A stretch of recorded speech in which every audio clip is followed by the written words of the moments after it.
Hey, Larkin Rose here. In any intellectual contest, I think it's important to be able to turn the chessboard around in your mind. In other words, to see the game from your opponent's point of view. To see what weaknesses you may have, what his strategy may be, basically how he sees the world. In other words, know your enemy. That saying's only been around forever. And if you've ever been one of those people out in front of some Capitol building, state or federal, I don't care, some politician's office holding a sign and saying, we don't want this, we don't want war on Syria, we don't want this, that, or the other thing, whatever you're protesting, or if you've ever called your congressman and said, I strongly oppose whatever you happen to strongly oppose that day. Has it ever occurred to you to wonder what things look like from the viewpoint of the politician, to imagine how he sees things? And I'm not talking about, come on, you have to walk a mile in his shoes before he has a tough job. I'm not talking about that at all. I mean, strategically, have you ever considered how they see you, how people in power see you when you protest or you beg for this or that or the other thing? Do you really imagine that they are there in their big office buildings thinking, gosh, I hope I'm doing what my constituents want, and then the phone rings, they pick it up, oh my gosh, you wanted me to do something else?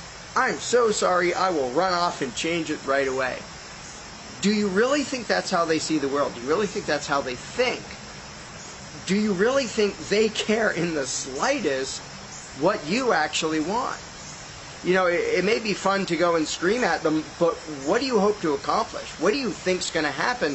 What do you think is going through their mind if they look out their window and see a bunch of people protesting? Do you really think the congressmen are looking out of their office windows thinking, here I was thinking that these people really wanted another tax hike, or really wanted us to give billions of their dollars to giant banks and corporations, or really wanted us to go start another war? Golly, I guess they didn't want that. We better go change things right away. If you think they care, what would it take to convince you that they don't? I mean, it's only the most cliche thing in the world to say that a politician broke his promises. Well, he never intended to keep his promises. They weren't even promises in his mind. They were the things to say to dupe you into giving them power. I mean, take Barack Obama as an example that lots and lots of people just thought was the savior of the world. Now, do you actually think that he was really anti-war and pro-peace and pro-freedom when he ran for office, but since then said, I think it's good to have wars all over the place? He lied to you, so you put him in power. And the moment he was in power, he didn't care what you think. He didn't care what you think before you voted. He just wanted you to vote, so he lied to you and pretended to be something he isn't. Golly, when has that ever happened? Well, every political election, always, since the beginning of time. They pretend to have an agenda other than what you want. Because if they actually wanted what you want, they would vote for you. They want power for themselves, which is why they run for office. But they know to get your vote, when they're having little competitions with their fellow megalomaniacs to see who is going to hold that seat for a while, the contest is basically which of them is better at lying to you and duping you into thinking they care in the slightest about what you want and want to go there to serve your interests. So really, when you scream and holler at them, it kind of implies that you think they care. I mean, look at Obama and all the happy warmongering he's doing. Again, does anyone imagine he changed his mind, that he used to actually be pro-peace? And the people are like, we voted for you and we don't want this. He knows you don't want it. That's why when he was campaigning, he pretended to be anti-war. And you fell for it. And you believed it. Now that he's in office, you think he's going to start caring now? He didn't care then. He doesn't care now. You put him into power, and there's nothing you can do about it now. Ha ha. These people, and it's hard for decent moral people to get into the mindset of a politician, because basically they're sociopaths. They couldn't care in the slightest about you. Not even just what you want. They don't care if you suffer and die, as long as they have their power. And you can see it in their policies. Their gun control policies They're trying to disarm people knowing that leads to higher crime rates. They're trying to do things knowing it leads to disasters in the economy and people going bankrupt and losing their houses. They don't care about you. And when you go and beg them, you're basically saying, I know you care about me, master, which is just pathetic. They don't. And as long as you address them as if they do, you're just wasting their time. Your time. It's like, well, there's this carjacker that stole my car, and I'm going to write him a sternly worded letter telling him just what I think of the fact that he stole it. He doesn't care. He does not care in the slightest. Neither does anyone in Congress. I mean, look at what they always do against the will of the people. You really think they're sitting in their office going, you know, what my constituents are telling me, what the people really want is higher taxes. So why do they constantly raise taxes? This is the one thing they do care about. They don't care what you want. They don't care about your comfort. They don't care about your safety. They do care about you in the way a farmer cares about his livestock. They don't want you running away, and they don't want you goring them next time they walk into the field. The only things the politicians care about is, are you going to overthrow them and or disobey them? And that's all. They don't care about you as people. I mean, and this is something that my book, The Most Dangerous Superstition, gets into.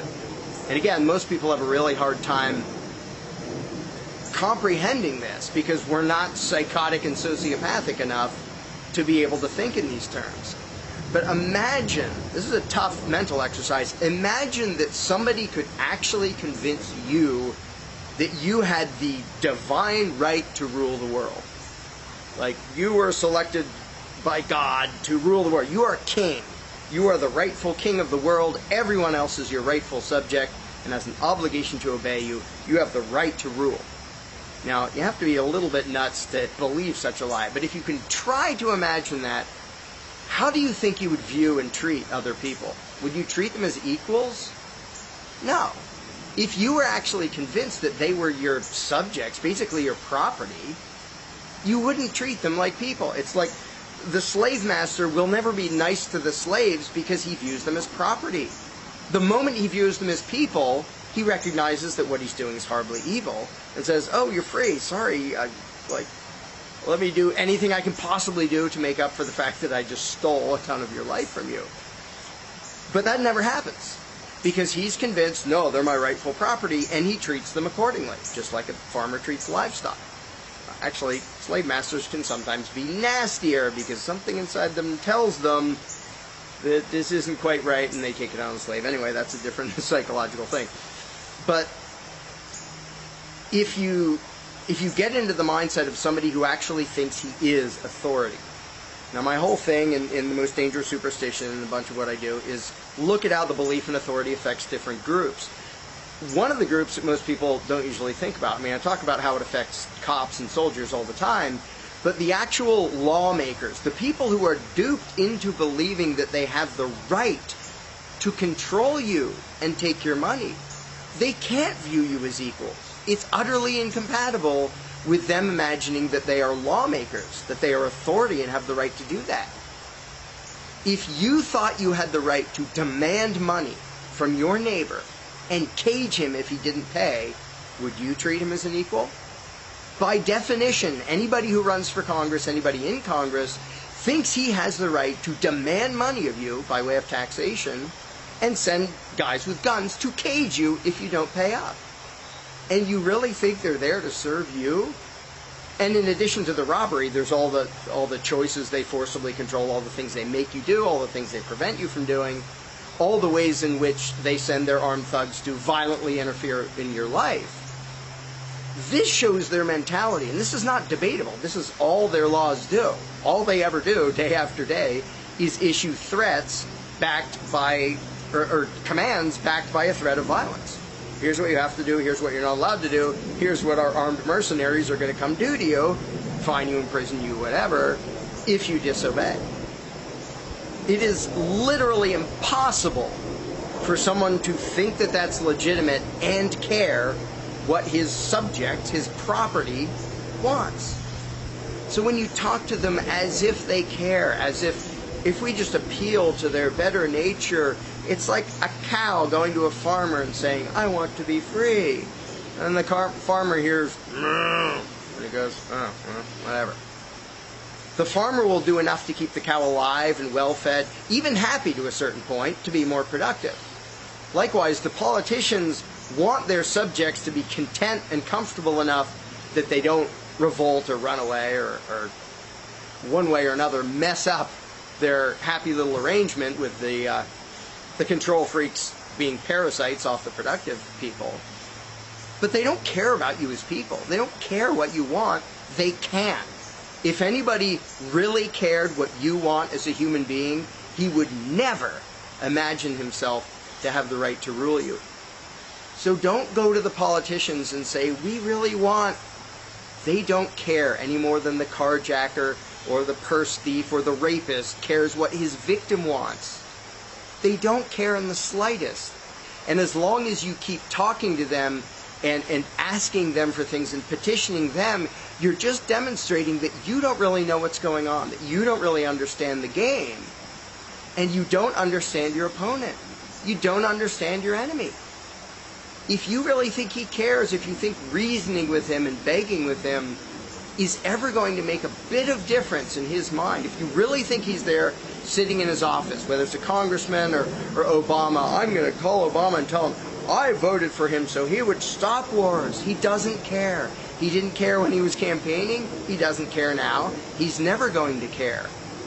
You are either cattle or you're cannon fodder. He will send your kids over to die because he thinks it'll help his image. Even if it won't. He's not even doing a good job of that. He doesn't care. Literally, he has demonstrated that he is willing to kill Americans to help his political image. So going to him and saying, we insist that you... No. And this is the thing, is it's comfortable to beg the master. It's comfortable for the cow to say, come on, farmer, let me be free. What's uncomfortable is saying, we have to make ourselves free. Asking the master isn't going to do anything. The master doesn't care. He never has. He wouldn't be a master if he saw us as human. The two don't match. You cannot be both at the same time. You cannot think that you're a lawmaker and be a moral human being. Because what a lawmaker does is violently extort and control millions of people by way of threats and armed mercenaries.